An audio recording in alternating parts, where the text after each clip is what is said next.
তিনটি লক্ষণ দেখলে বুঝবেন লোকটি পরকীয়ায় লিপ্ত আছে।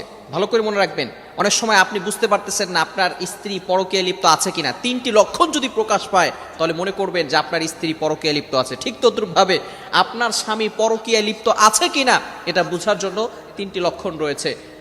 ভালো করে মনে রাখবেন, পরকীয়া হচ্ছে সবচেয়ে জঘন্যতম একটি কাজ।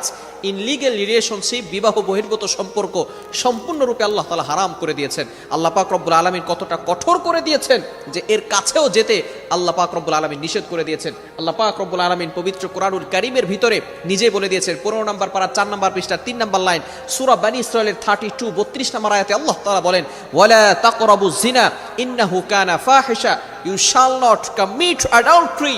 তোমরা জিনার ব্যভিচারের কাছেও যেও না। আল্লাহ পাক রব্বুল আলামিন এটা নিষেধ করে দিয়েছেন। সবচেয়ে জঘন্যতম গুনাহ হচ্ছে এটা। আল্লাহ রাসূল সাল্লাল্লাহু আলাইহি ওয়াসাল্লাম বলে দিয়েছেন, যারা এই পরকীয়ায় লিপ্ত হবে তাদের দুনিয়াতে 3টি শাস্তি রয়েছে, আখিরাতে 3টি শাস্তি রয়েছে, মোট 6টি শাস্তি রয়েছে। বাইহাকি শরীফের হাদিস 564 নম্বর হাদিসের ভিতরে রয়েছে। আল্লাহ রাসূল সাল্লাল্লাহু আলাইহি ওয়াসাল্লাম বলে দিয়েছেন, যেই 3টি শাস্তি দুনিয়াতে দেওয়া হবে, দুনিয়াতে আল্লাহ পাক রব্বুল আলামিন দিবেন, এই 3টি হচ্ছে প্রধান লক্ষণ। এই 3টি লক্ষণ যদি তার ভিতরে দেখা যায়, মনে করবেন সে পরকীয়ায় লিপ্ত আছে। 1 নাম্বার হচ্ছে তার চেহারার উজ্জ্বলতা নষ্ট হয়ে যাবে, চেহারার বিউটি কিউটনেস এটা থাকবে না। অনেক সময় দেখবেন ব্ল্যাক কালারের মানুষ কিন্তু তার চেহারার ভিতরে নূর রয়েছে, সে নামাজি বান্দা, আল্লাহ তাআলার ইবাদত করে, চেহারার দিকে তাকিয়ে থাকতে মনে চায়। আবার অনেক মানুষ আছে খুব সুন্দর সাদা চামড়ার মানুষ কিন্তু চেহারার ভিতরে কোনো নূর নেই, কোনো আলো নেই, কেমন যেন দেখতে অনেক বিশ্রী লাগে। এমন মানুষ আছে না নাই? অনেক মানুষ এমন দেখা যায়। তো এই ক্ষেত্রে ভালো করে মনে রাখতে হবে, যারা পরকীয়ায় লিপ্ত হবে আল্লাহ পাক রব্বুল আলামিন দুনিয়াতেই তাদেরকে শাস্তি দিবেন। বাইহাকি শরীফের হাদিস 564 নম্বর হাদিসের ভিতরে রাসূল সাল্লাল্লাহু আলাইহি সাল্লাম নিজে বলে দিয়েছেন, তার 1 নাম্বার লক্ষণ হচ্ছে তার চেহারার বিউটি কিউটনেস এটা নষ্ট হয়ে যাবে, 1 নাম্বার। দ্বিতীয় নাম্বার হচ্ছে যে তার জন্য দারিদ্রতা চিরস্থায়ী হবে, অর্থাৎ তার কাছ থেকে কখনো দারিদ্রতা দূর হবে না।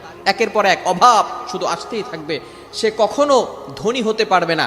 আল্লাহ পাক রব্বুল আলামিন তার উপরে গজব চাপিয়ে দিবেন, সে সবসময় দারিদ্র অবস্থায় থাকবে। এটা হচ্ছে দ্বিতীয় নাম্বার লক্ষণ।